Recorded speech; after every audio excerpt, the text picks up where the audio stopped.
నమస్తే సుధీర్ సార్. నమస్కారం అండి. నాన్ మ్యాథ్స్ వాళ్ళు కనుక ఉంటే ఎస్ఐ అండ్ కానిస్టేబుల్కి ప్రిపేర్ అవుతూ ఉంటే వాళ్ళ ఎగ్జామ్ ప్యాటర్న్ ఏ విధంగా అటాక్ చేయొచ్చు అంటారు? వాళ్ళకి ఏ విధంగా అంటే ఆ పేపర్నైనా సరే, ఆ ఎగ్జామ్కి సంబంధించిన రివిజన్ అయినా సరే ఏ విధంగా చేయాలి అంటారు వాళ్ళు? ఎస్ఐ ఎగ్జామ్ అయినా కానిస్టేబుల్ అయినా ప్రిలిమ్స్ మెయిన్స్ రెండు ఉంటాయండి. ప్రిలిమ్స్ ఎప్పుడు కూడా జస్ట్ క్వాలిఫైయింగ్ నేచర్ మాత్రమే. అందులోనే ఆల్మోస్ట్ ఒక 80% కాంపిటీషన్ అనేది మనకి ఎలిమినేషన్ అవుతుంది. ప్రిలిమ్స్లో వచ్చే మార్కులు మనకి మెయిన్స్లో కానీ లేదా ఫైనల్ మెరిట్ లిస్ట్లో కానీ అసలు కన్సిడర్ చేయరు. అది జస్ట్ క్వాలిఫై అవ్వడానికి మాత్రమే చెక్ చేసుకోవాలి. మనకి ఉద్యోగం వస్తుందా రాదా అనేది డిసైడ్ చేసేది మనకి మెయిన్స్లో వచ్చేటటువంటి మార్క్స్. జనరల్ టెండెన్సీలో రూరల్ బ్యాక్గ్రౌండ్ స్టూడెంట్స్ కానివ్వండి, తెలుగు మీడియం స్టూడెంట్స్ కానివ్వండి, లేదా నాన్ మ్యాథ్స్ స్టూడెంట్స్ కానివ్వండి, వీళ్ళందరికీ లోపల ఒక ఇన్ఫీరియర్ కాంప్లెక్స్ ఉంటుంది. మేము తక్కువ, మాకంటే బాగా చదివే వాళ్ళు ఎక్కువ ఉంటారు, మ్యాథ్స్ స్టూడెంట్స్ మాకంటే బాగా ఎక్కువ వచ్చు అని జనరల్గానే ఆ టెండెన్సీ ఉంటుంది. ఏది ఇంజనీరింగ్కి నార్మల్ డిగ్రీకి ఉండేటటువంటి డిఫరెన్స్ లాని వీళ్ళకి కూడా ఉంటుంది.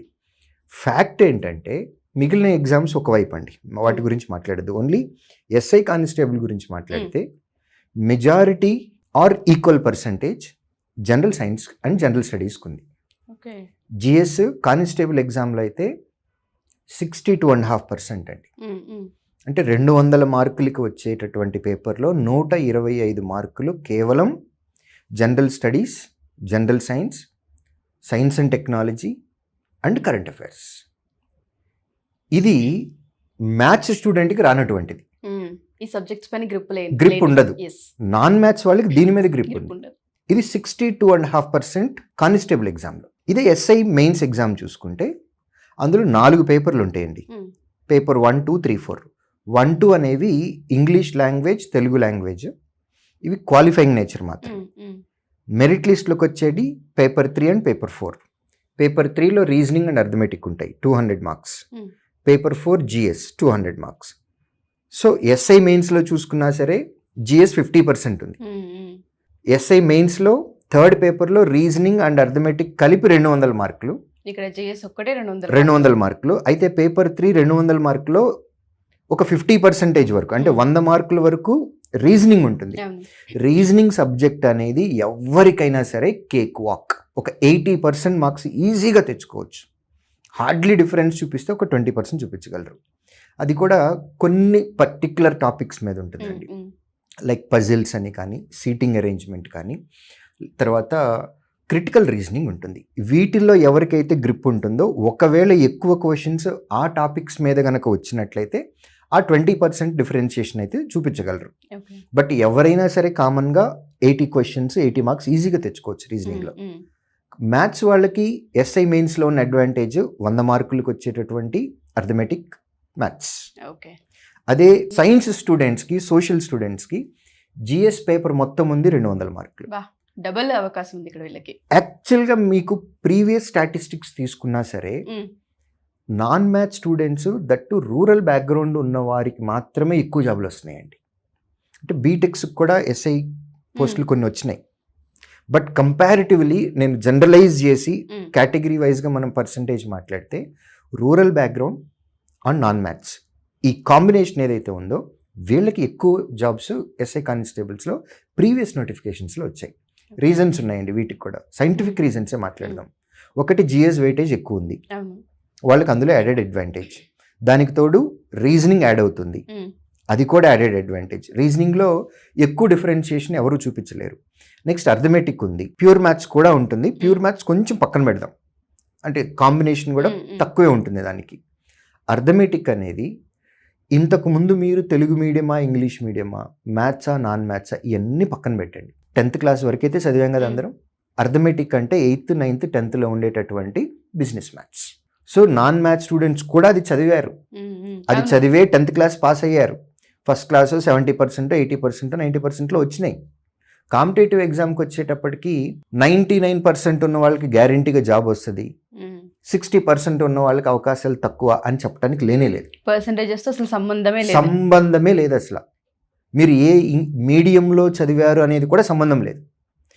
తెలుగులో అయినా సరే, ఇంగ్లీష్లో అయినా సరే క్వశ్చన్ రెండిట్లోనూ ఉంటుంది.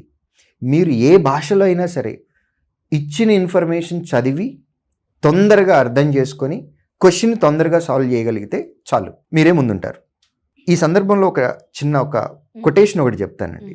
This is given by Bill Gates, Microsoft founder. Laziest people are the one who identifies shortcuts. It's true. అట్లానే నేను నాన్ మ్యాథ్స్ వాళ్ళు లేజీ అని నేను అనట్లేదండి. మ్యాథ్స్ స్టూడెంట్ మాకు మ్యాథ్స్ వచ్చు, ఇది మా స్ట్రాంగ్ ఏరియా అని అనుకుంటారు. బ్యూటీ ఆఫ్ అర్థమెటిక్ ఏంటంటేనండి, ఒక క్వశ్చన్ని ఒక 4 to 5 డిఫరెంట్ మెథడ్స్లో చేయొచ్చు. That is beauty of aptitude. English ఉంది, మీకు రూల్ తెలిస్తే ఆన్సర్ వస్తుంది, స్టాండర్డ్ ఆన్సర్. షార్ట్ కట్స్ కూడా ఉంటాయి, దట్స్ డిఫరెంట్ స్టోరీ. బట్ అర్థమెటిక్లో లాగా ఉండేలాగా మల్టిపుల్ మెథడ్స్ ఉండవు. Reasoning logic based. మీకు ఎక్కువ లాజిక్స్ తెలిసినాయి అనుకోండి, క్వశ్చన్లో ఉన్న లాజిక్ ఫస్ట్ మీరు అటెంప్ట్ చేసే, మీరు యూజ్ చేసే లాజిక్ అయితే, మ్యాథ్స్ అయితే ఫస్ట్ అటెంప్ట్లో ఆన్సర్ వస్తుంది. లేదు అని అంటే లాజిక్ చేంజెస్ చేయాలి మీరు, అది కూడా వర్కౌట్ అవ్వకపోతే థర్డ్ లాజిక్ వాడాలి. సో అక్కడ లాజిక్ బేస్డ్ అవన్నీ. జిఎస్ తీసుకుందాం, స్టాండర్డ్ ఆన్సర్స్, వాటికి ఫార్ములా ఉండదు, మ్యాప్ వేయటము, ఏదైనా రఫ్ వర్క్ చేయటం అవి ఏముండవు, ఇన్ఫర్మేషన్ గుర్తుంటే పెట్టాలి. బట్ అర్థమెటిక్ అలా కాదు, మ్యాథ్స్ అలా కాదు. ఒక క్వశ్చన్ని 4-5 రకాలుగా చేయొచ్చు. ఒక మెథడ్లో ట్రెడిషనల్ మెథడ్ ఒక 5-6 స్టెప్పులు పడుతుంది, ఆన్సర్ వస్తుంది. అదే క్వశ్చన్ని 2 లైన్స్లో ఆన్సర్ చేయొచ్చు, సింగిల్ లైన్స్లో ఆన్సర్ చేయొచ్చు, అసలు ఏమీ రాయకుండా కూడా ఆన్సర్ చేయొచ్చు. That depends on the subject knowledge. అంటే హౌ యూ సీ, మీ కంటికి ఆ క్వశ్చన్ ఎలా కనపడుతుంది, ఆ నంబర్లు ఎలా కనపడుతున్నాయి అనేది ఇంపార్టెంట్. నిన్నటి క్లాస్లో నేను చెప్పినప్పుడు కూడా క్వశ్చన్ రాసి అంటే నంబర్ రాసే విధానాన్ని బట్టి ఆన్సర్ మారిపోయింది. ఎగ్జాంపుల్ చెప్తాను. న్యూమరేటర్లో 6 into 8.3 క్యాలిక్యులేట్ చేసి వాల్యూ వేయాలి, divided by 83 into 100. 6 into 8.3 divided by 83 into 100. Representation ఇలా రాశారు అని అనుకోండి, న్యూమరేటర్లో 8.3 ఉంది, డినామినేటర్లో 83 ఉంది, 10 times అవుతుంది. 6/10 అంటే 60% ఆన్సర్ డన్, కళ్ళతో ఆన్సర్ పడుతుంది. ఒకవేళ ఇదే నంబర్ని 6 into 8.3 50.4 రాసి డివైడెడ్ బై 83 వేసారా, టైం టేకింగ్. సో మీరు నంబర్ని చూసే పద్ధతిని బట్టి మారిపోతూ ఉంటుంది. కాబట్టి మెథడ్ ఏం వాడుతున్నాము, ఆ నంబర్ని మీ కళ్ళు ఎలా చూస్తున్నాయి అనేది ఇంపార్టెంట్. ఈ విషయం ఎందుకు చెప్పాను అంటే, మ్యాథ్స్ స్టూడెంట్స్ ఏమనుకుంటారంటే వాళ్ళకి ఒక మెథడ్ తెలుసు కాబట్టి traditional method, it's my strong area అని అనుకుంటారు. Non maths students white paper లాంటి వాళ్ళు అండి. Non maths students white paper లాంటి వాళ్ళు. మేము క్లాస్ రూమ్లో ఏం చెప్తే అదే భగవద్గీత, ఏం చెప్తే అదే బైబిల్, ఏం చెప్తే అదే ఖురాన్. మేము చెప్పింది చెప్పినట్టు అలా బ్లైండ్గా ఫాలో అవుతారు. కొత్తగా ట్రై చేయడం కానీ ఏమి ఉండవు. మేము ఏం చెప్తే అదే వేదం. సార్ చెప్పాడు అంటే ఇంక అది వేదం. మ్యాథ్స్ స్టూడెంట్కి ప్రాబ్లం ఏంటి అని అంటే, వాళ్ళకి ఆల్రెడీ ఒక మెథడ్ తెలుసు. హ్యూమన్ మైండ్ సెట్ అండి. సైకాలజీ ఏంటి అని అంటే, when you know how to solve the question. మేము బోర్డు మీద చెప్తున్నప్పుడు వాళ్ళకి తెలిసిన మెథడ్ని వాళ్ళు చేసుకుంటూ వెళ్ళిపోతారు. ఇది అయిపోయేటప్పటికి మా ఆన్సర్ అయిపోతుంది అక్కడ. సో మేము ఏం చెప్పాము అనేది వీళ్ళు వినరు. మీ మైండ్ సెట్ మీకు ఆల్రెడీ ఒక మెథడ్ తెలిసినప్పుడు ఇంకొక మెథడ్, కొత్త మెథడ్ చెప్తే మైండ్ యాక్సెప్ట్ చేయదు. సో అందులో నుంచి బయటికి రావాలి. That is tough job. Non maths student ఏంటి అని అంటే, మేము ఏం చెప్తే అదే బైబిల్ లాగా ఫాలో అయిపోతారు వాళ్ళు. అర్థమెటిక్లో మార్కులు రావాలి అని అంటే ఒకటే రీజన్, ఒక క్వశ్చన్ని ఎన్ని రకాలుగా చేయాలో ప్రాక్టీస్ చేసుకుంటూ వెళ్ళాలి. మీకు ఎంత ప్రాక్టీస్ ఉంటే అన్ని మార్కులు వస్తాయి. అర్థమెటిక్లో ప్రాక్టీస్ అంటే 4-5 సోర్సెస్ తీసుకొని 4 టెక్స్ట్ బుక్లు తీసుకొని వాటన్నిటిని సాల్వ్ చేయటం కాదండి. ఒకే బుక్ తీసుకోవాలి, ఒకే చాప్టర్ని 4 సార్లు చేయాలి. ఇంపోజిషన్ లాగా కాదు. ఫస్ట్ టైం వాడిన మెథడ్ని రెండోసారి వాడకూడదు. ఫస్ట్ 2 సార్లు వాడిన మెథడ్స్ని మార్చి 3వసారి ఇంకో మెథడ్ వాడాలి. అలా ఒక క్వశ్చన్ ఎన్ని రకాలుగా చేయొచ్చు అనేది వాళ్ళు ప్రాక్టీస్ టైంలో కనుక ప్రాక్టీస్ చేసినట్లయితే, ఏ మెథడ్లో తక్కువ టైంలో వస్తుంది అనేది ఎగ్జామినేషన్ హాల్లో వాళ్ళు క్వశ్చన్ చదివినప్పుడు వారి అంతట వారు తెలుసుకుంటారు. ఇక్కడైతే మేము చెప్తాం, బట్ వారంతట వారికి తెలియాలి అని అంటే ఒక క్వశ్చన్ ఎన్ని రకాలుగా చేయొచ్చు అనేది వాళ్ళకి తెలియాలి. ఇలా చేసినట్లయితే అర్థమెటిక్లో మంచి మార్కులు వస్తాయి.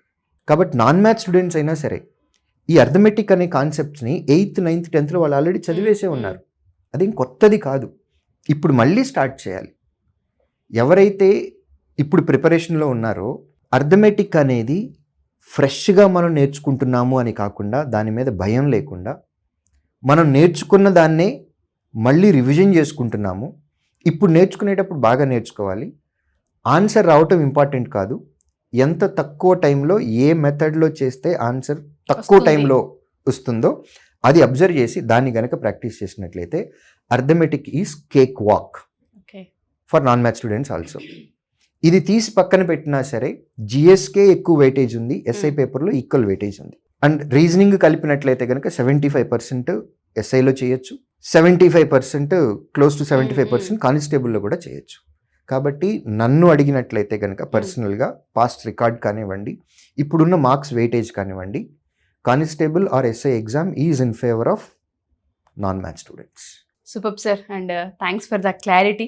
చాలా మందికి ఆ ప్యానిక్లోనే ఆ ప్రిపరేషన్ టైంలో చాలా ఎక్కువ వాళ్ళని ఓవర్కమ్ చేస్తూ ఉంటుంది. అంటే ప్రిపరేషన్ని పక్కన పెట్టి ఆలోచన దాటే వెళ్తూ ఉంటుంటుంది. ఆ భయంలో నుంచి బయటకు వస్తే చాలు. True. Thanks for the clarity sir. Thank you Sudheer sir. Thank you. So much.